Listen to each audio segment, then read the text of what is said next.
Hello everyone, my name is Marko, and today's talk will be how we at Nordeus manage to personalize content for our users. But before I start, let me tell you a few words about who we are. Nordeus was founded back in 2010, and our amazing headquarters is in Belgrade in Serbia. I work together with around 170 people from around 20 different countries, and so far we released 3 fully launched global titles. One is Golden Boot. Golden Boot is where you take free kicks against other players. Heroic Magic Duel is our new game, where it's a PvP battle genre game. And the first one is Top 11, which is football management simulation. So Top 11 has more than 200 million registered users. Since 2011, it's cross-platform. What it means, it's cross-platform. It means that you can play it both on Android, iOS, as well as our website and on Facebook. It was launched back in 2010, and since then we are continually improving it by releasing new features and updating previous one. Our brand ambassador is Jose Mourinho. What it means that the Top 11 is football simulation. It means you get to build your football club from scratch. You get to build your stadium, to develop your players, train them, to assign new players through our various sources, which some of them are auctions, where you bid for your football player against other clubs. There are some scout lists prepared with players prepared for you, from which you can purchase new players, and so on. You, in Top 11, participate in multiple competitions, such as League, Champions League, Cup, Europe League, and also you can join with other clubs to form associations and play against other football associations. What is particularly important for us data scientists is that football season in Top 11 lasts for 4 weeks, and users behave differently depending on the season day. For example, at the beginning of the season, first couple of season days, it's transfer period where they purchase most of their new players. Also, there is a particular season day when it's Champions League finals and so on. So when we release something new, in order to be sure how it impacts our game, we need to observe at least whole season. So focus of today's talk will be this feature recommended player feature. Basically, once in a week, your assistant manager offers you 3 different players. These players differ by their position they play, whether they are strikers, goalkeepers, defensive players, quality, special ability, age, and nationality. What's so special about these players is that you get total discount on money currency, and you have to pay only in tokens. Up to some point, these players were generated by some rule-based system that used data about purchase distributions and other kinds of data in order to form these suggestions. So our idea is, for personalizing the content, was okay, let's figure out what users really like, what they need, what were they most likely to buy. So in order to start small, we figure out, okay, let's personalize this one feature, which is the position. And why we wanted to start there? Because we were getting a lot of user feedback. For example, I don't need player that recommended player feature offers to me. I already have 3 strikers. I don't need one more. I don't even use position right midfielder in my formation at all. And this player offered to me is of lower quality than one I already have. So we were thinking, so how to solve that, and the first thing that came to our mind was, let's use recommender systems. There are many definitions of what recommender systems are, but I like this one the most. It's a system that helps users discover items they may like. So why are recommender systems the mainstay of modern data science? Because they are almost everywhere, from shopping suggestions, movie recommendations, detecting host preference, song recommendations, and so on. In order to build a proper recommender system, you require a knowledge in statistics, machine learning, software engineering skills, and of course, domain knowledge. There are many approaches in building recommender systems. Here's just a few, and in practice, you often go for a hybrid solution because each of these solutions has his pros and cons, and most commonly, some hybrid solution fits your use case the best. So we wanted to explore this collaborative filtering as a solution. And why is that? Because we have, for example, user X that is described with a lot of data, such as his level of his football club, competitions that he participates in, what's his position, for example, in league, what his tactics is, what were his previous matchups, what are his future matchups, and so on. So we want to check whether that user will likely to buy, for example, goalkeeper, striker, defensive player, and so on. And what's the probability for that? And in order to calculate similarity, you have different options. You can use Pearson's correlation, cosine distance, or cosine similarity, or Euclidean distance. But we had a choice in order to go with memory-based solution or model-based solution. In order to use memory-based solution, you need to load whole your data set in memory or just subset of it and go through each row and try to find the similar player or few similar players or 100 similar players and do kind of majority voting, maybe weighted by how similar they are, because those players were, for example, in similar situations and they bought, for example, striker. What we include also in describing user is his behavior in terms of what he purchased so far, what his purchase pattern is. Does he have any preference towards some particular position? For example, he thinks that strikers contribute to the result of the game most.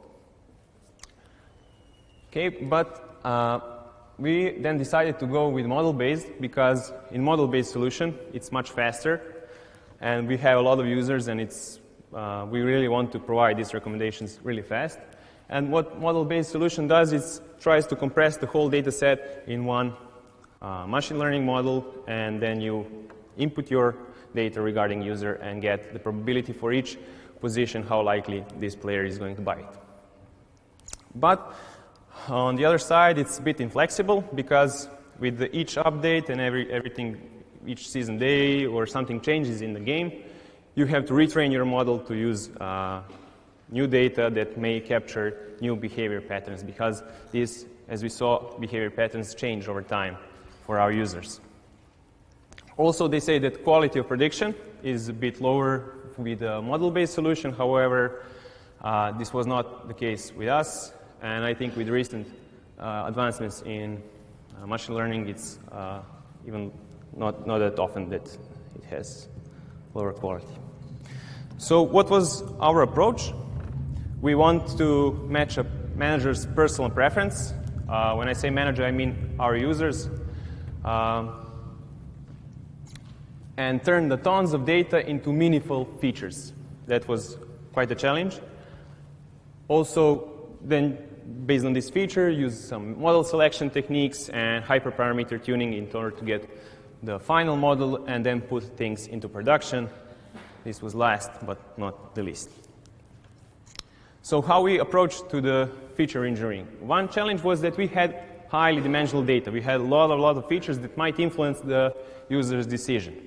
So in order to pick the right features, we used user research reports. So we brought users to our offices, we talked with them to try to figure out what can influence their decision process when they try to buy, to purchase new player. Also, we did a lot of exploratory analysis, creating correlations and to see what can influence the most. Also, we measured feature importance, and we also had talks with football experts that often come to our offices as well. At the end, we got a set of around 200 features. Some of the features are here, like formation, position need. When I say position need, for example, in my formation, I have 3 strikers, but in my team, I have just 2, or maybe I need a few reserves as well if someone gets injured. Then player purchase history, so how many days ago you bought a particular player. What we saw is that same information is used in a different way for some specific player, because this can say that this is his preference. If he, in the last 7 days, bought 3 striker, his preference towards striker, and also it can say that he doesn't need any more strikers because he already has enough. Then position quality, what were his previous and future matchups, because if he lost because he had some bad goalkeeper, or maybe the finals of Champions Leagues are coming and his opponent has a very strong attack, maybe he will buy some defender. The next challenge was that we had a quite class imbalance. Player purchases were really imbalanced. This was not only due to players' preferences, but also to the offer distribution. So at the time, we were offering through some other channels much more of strikers and midfielders and goalies and defenders.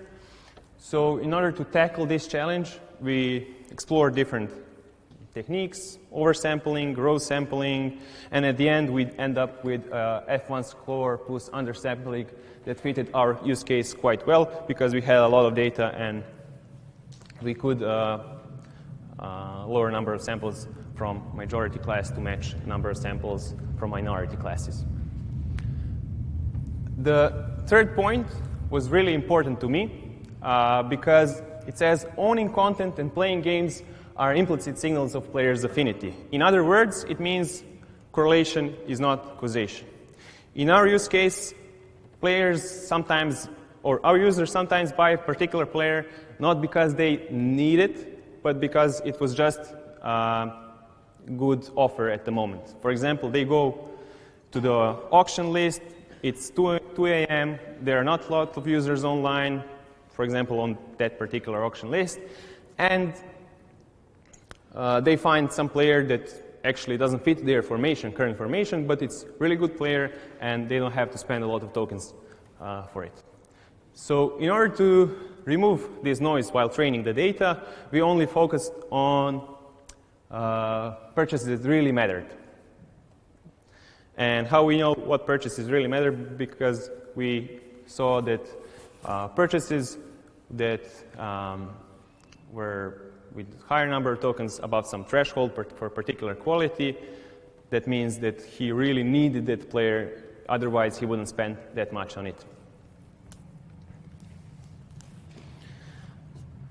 So at the end, this was for a machine learning engineer quite fun part, trained a sample classifier, did hyperparameter tuning, and what's second problem that we had, but what is not very common in recommender systems, that we had cold start. For new users or re-registered users that weren't playing for a long time, we didn't have enough data in order to make a good prediction. Best thing at short amount of time that we could is use the previous rule-based system for those players and then generate predictions based on rule-based. It was not that big part of user base, so it made sense. So getting things in production required for us very significant amount of optimizations. In order to deliver these predictions on time, we had to optimize, but biggest win in this optimization for us was that we only focused on users with the highest probability that will come today in our game, so on highly active users. And for all others that appear in game, and that we didn't predict that they will come, we used, again, the previous rule-based system. So rule-based system was quite good backup for us. And at the end, we wanted to measure how successful we are by using A/B test. So we released a new model on just portion of users and compared the result. As you see, before the start of A/B test, you barely cannot see the blue line that is behind of this red line. So purchases of recommended players are basically the same up to this point. Once we released new algorithm for this blue group, we clearly see an uplift. At the lower part of the diagram is percent difference. And on average, we had 30% difference of purchases for a new group. But we were not cheering at this moment because we wanted to check one more thing. When we improve one thing, it can cannibalize the other. In order to make sure that this is the success, we needed to check the average revenue per daily active users, whether we got the gain there. And once we were sure that we were generating extra revenue with this release, we were particularly happy.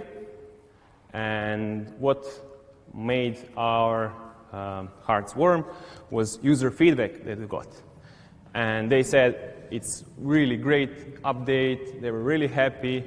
And why this was great success for us is because we didn't announce the update. It was only done on servers, and it went unnoticed.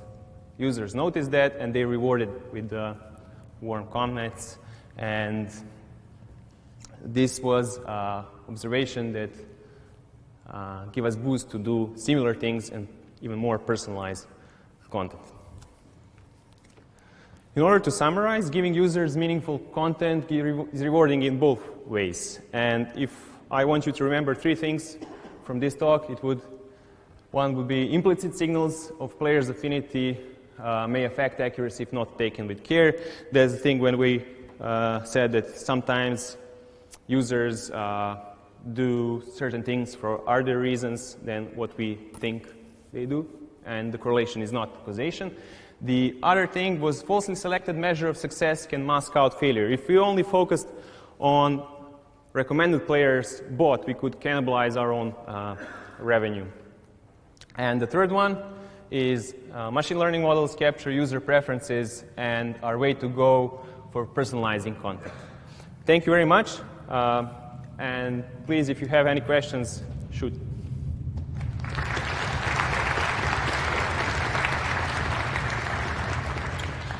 Questions?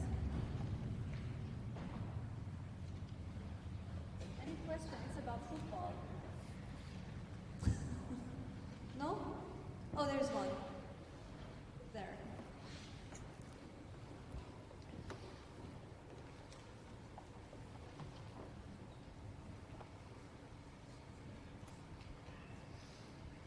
Hello. So I was just wondering, did any of the players theorize correctly what you changed about the recommender system, and how did you make it seem organic to them? Because if you tell the players that buy this, maybe they are turned off by that. Excuse me, I was not able to hear. Can you please repeat? Closer. Okay, like this? Right. So did any of the players theorize correctly how you changed the recommender system, and if sometimes if you tell players buy this, they won't do it because they feel like, don't tell me what to do. So did anybody guess it? I understand what you're asking. Probably there are some portion of players that reacted in that way, but since we measured our gain on average they didn't respond in such a way. Some players have their own tactics, and users, they have their own tactics, and they want just to find their players on their own. They don't like suggestions, and because they're experts and they know what they are doing. But great question, thank you. Thank you. More questions? So if this is not the case, thank you again. Thank you very much.